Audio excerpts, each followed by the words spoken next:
चलिए जानते हैं आज देश और दुनिया की सिलेक्टेड काम की और महत्वपूर्ण 50 बड़ी खबरों को सिर्फ 10 मिनट में। पर अभी तक आपने इस वीडियो को लाइक नहीं किया तो तुरंत लाइक कर दीजिए और चैनल को भी सब्सक्राइब कर दीजिए।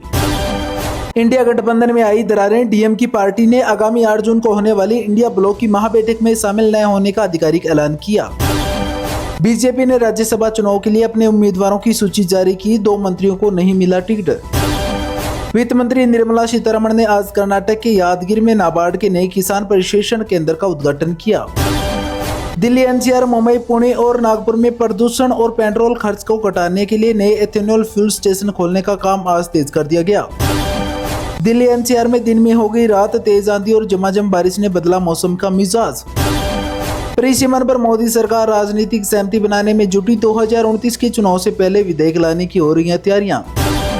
उपभोक्ता मामले के मंत्रालय ने आज ऑनलाइन फ्रॉड रोकने के लिए AI password smart standard guidelines विकसित करने का ऐलान किया। डाकघर के एक साइन को सीबीआई ने घूस लेते पकड़ा, प्रयागराज में ठेकेदार से 20 लाख रुपए मांगे थे, 1 करोड़ का होना था भुगतान। सरकार द्वारा फ्लेक्स फ्यूल कारों को बढ़ावा देने के लिए एथेनॉल के जरिए किसानों को 12,403 करोड़ रुपए की एक्स्ट्रा आय होगी। खेत बचाओ अभियान के तहत आज देश के कई राज्यों में किसानों को प्राकृतिक खेती और संतुलित खाद उपयोग सिखाने का अभियान चलाया गया। केंद्रीय मंत्री पीयूष गोयल ने आज कहा कि मजबूत इकोनॉमी के कारण सरकार किसानों और छोटे उद्योगों को पूरी आर्थिक मदद दे रही है।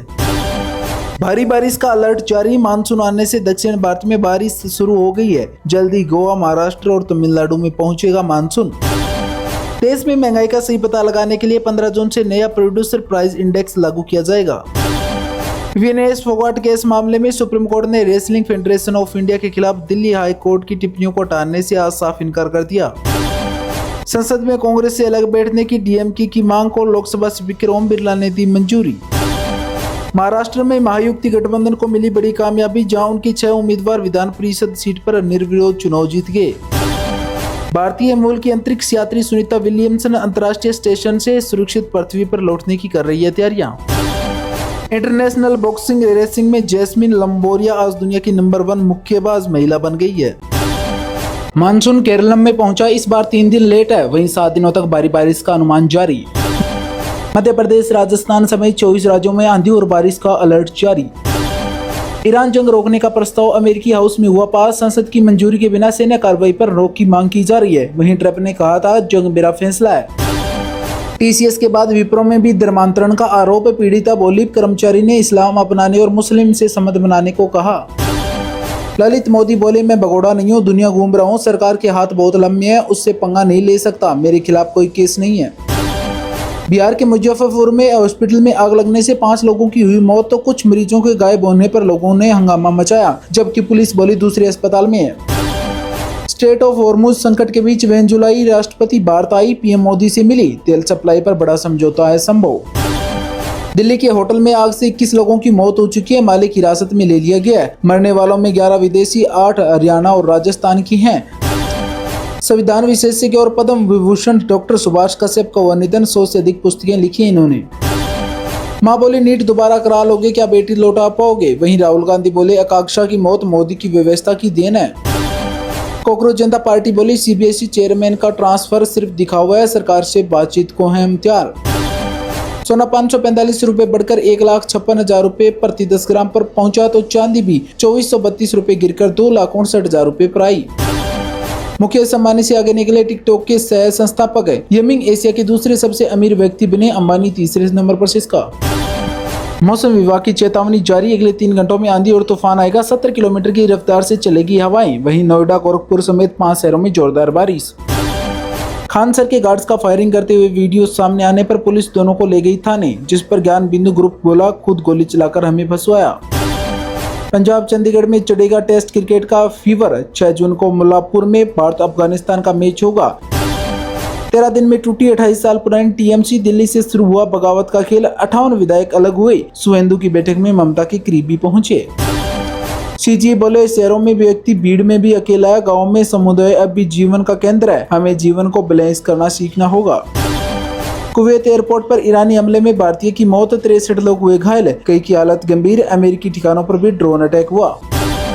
पीएम मोदी ने विपक्ष पर निशाना साधते हुए कहा कि कुछ ताकतें देश के सम्मान के बदले केवल कुछ ही खास वर्गों को खुश करने की राजनीति में लगी है। नेपाल के पूर्व प्रधानमंत्री केपी शर्मा ओली ने साफ किया कि नेपाल ने भारत की 1 इंच भी जमीन पर कब्जा नहीं किया है। सोशल मीडिया पर चल रहा यह दावा पूरी तरह से झूठ और फर्जी है कि आरबीआई 500 रुपए के प्लास्टिक नोट ला रहा है और गांधी जी की भी फोटो हटा रहा है।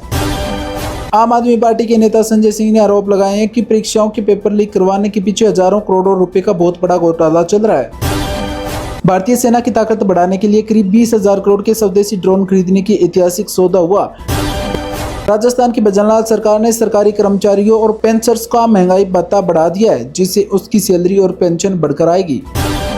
केरल में मानसून आ चुका है, जिसकी वजह से वहां के मौसम विभाग ने 70 किलोमीटर घंटे की रफ्तार से आंधी चलने और बारिश का अलर्ट जारी किया है। कोलकाता में टीएमसी पार्टी के 2 और पार्षदों को किया गया गिरफ्तार। पिछले 7 दिनों में कुल 6 पार्षद जेल जा चुके हैं, जिससे ममता बनर्जी की चिंता बढ़ गई है। दिल्ली के पूर्व एलजी नजीब जंग ने कहा कि मस्जिदों को लेकर गलतफहमियां दूर होनी चाहिए और अगर आम जनता को दिक्कत है तो जुम्मे की नमाज का समय बदला जा सकता है। भारतीय टीम के दिग्गज बल्लेबाज विराट कोहली अफगानिस्तान के खिलाफ होने वाले आगामी वनडे सीरीज में नहीं खेलेंगे। वेदांता कंपनी ने पर्यावरण को फायदा पहुंचाते हुए पिछले 5 साल में अपने कारखानों से होने वाले प्रदूषण को 25 लाख टन तक कम किया है। दिल्ली के मालवीय नगर में लगी आग के बाद एमसीडी एक्शन में और वहां बिना इजाजत अब चल रही अवैध दुकानों और फैक्ट्रियों को सील किया गया। कांग्रेस अध्यक्ष मल्लिकार्जुन खड़गे ने आरोप लगाए हैं कि सरकार महिलाओं और बच्चों को सही पोषण देने में फेल रही और अपनी नाकामियां छिपाने के लिए सरकारी आंकड़े छुपा रही है। मालवीय नगर में हुई दुर्घटना के बाद सिंधु में एक इमरजेंसी मीटिंग की गई, जिस तहत गुरुवार से 1 महीने तक सुरक्षा और नियमों को सख्ती से लागू करने का अभियान चलाया जाएगा। भारत ने पहली बार समुद्र के रास्ते से न्यूजीलैंड के लिए बाजरे से बने रेडी टू कुक खाने के सामानों का एक्सपोर्ट किया। कैबिनेट ने खंगड़िया से पूर्णिया तक के नेशनल हाईवे को चौड़ा और बेहतर बनाने के प्रोजेक्ट को दी मंजूरी। तुर्की और सऊदी अरब ने व्यापार के लिए स्ट्रीट ऑफ हॉर्मुज के विकल्प के तौर पर एक नया रेल रूट बनाने को लेकर आपस में बातचीत की। एक रिपोर्ट के मुताबिक यूरोप में अगले 3 सालों में एचआईवी के 80,000 नए मामले सामने आने और टीबी की वजह से 9,000 लोगों की मौत का डर सता रहा है। डोनाल्ड ट्रंप ने दावा किया कि ईरान के नेता मोजतबा खानेमी अमेरिका के साथ चल रही बातचीत में पूरी तरह से शामिल है। महाराष्ट्र के सतारा में भ्रष्टाचार निरोधक ब्यूरो ने एक महिला ग्राम राजस्व अधिकारी को रिश्वत लेते हुए रंगे हाथों पकड़ा। स्वामी ब्रह्मादेव ने एक कार्यक्रम में डॉक्टरों और मेडिकल स्टाफ से अपील की कि वे मरीजों की ज्यादा से ज्यादा और पूरी लगन से सेवा करें। कांग्रेस नेता दिग्विजय बेंज ने मांग की है कि नीट पेपर लीक के खिलाफ प्रदर्शन कर रहे छात्रों पर हुए लाठीचार्ज को बिना किसी भेदभाव के निष्पक्ष जांच होनी चाहिए। मुजफ्फरपुर के अस्पताल में लगी आग की घटना पर सम्राट चौधरी ने दुख जताया और हादसे में जान गंवाने वाले परिजनों को 4-4 लाख रुपए का मुआवजा देने का भी ऐलान किया। हरियाणा के पंचकुला में एक आपसी विवाद और रंजिश के चलते बीजेपी पार्षद के देवर को मारी गई गोली, जिससे वह घायल हो गया। पंजाब के मोहाली में पुलिस ने एक और बड़े आतंकी मेडुल का पर्दाफाश किया, जिसमें 2 अपराधियों को गिरफ्तार करके उनके पास ही EID बरामद किया है।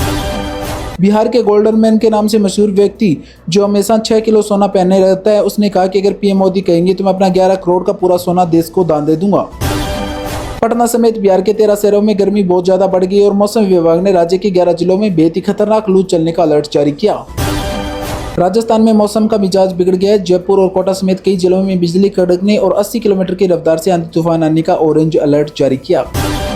राजस्थान सरकार ने नए नियम बनाए हैं कि अब जो भी लोग अपने घरों में कॉमर्शियल दुकान या ऑफिस खोलेंगे, उन्हें सरकार से बाकायदा लाइसेंस लेना अनिवार्य होगा। ताइवान का दौरा करने से नाराज होकर चीन ने न्यूजीलैंड की 4 सांसदों को अपने देश में एंट्री करने पर पूरी तरह से रोक लगा दी है। डोनाल्ड ट्रंप ने माना कि उन्होंने इजरायल के प्रधानमंत्री नेतन्याहू को पागल कहा और आरोप भी लगाए हैं कि इजरायल जानबूझकर ईरान के साथ शांति बातचीत को बिगाड़ रहा है। शांति वार्ता में रुकावट आने की खबरों के बीच ईरान ने मिसाइलें दाग दी, जिसे जवाब में अमेरिका सेना ने भी ईरान के एक सेना ठिकाने पर हमला किया। एलोन मस्क की कंपनी स्पेसएक्स शेयर बाजार में अब तक का सबसे बड़ी IPO लाने की तैयारी में है, जिससे एलोन मस्क दुनिया के पहले खरबपति बन सकते हैं।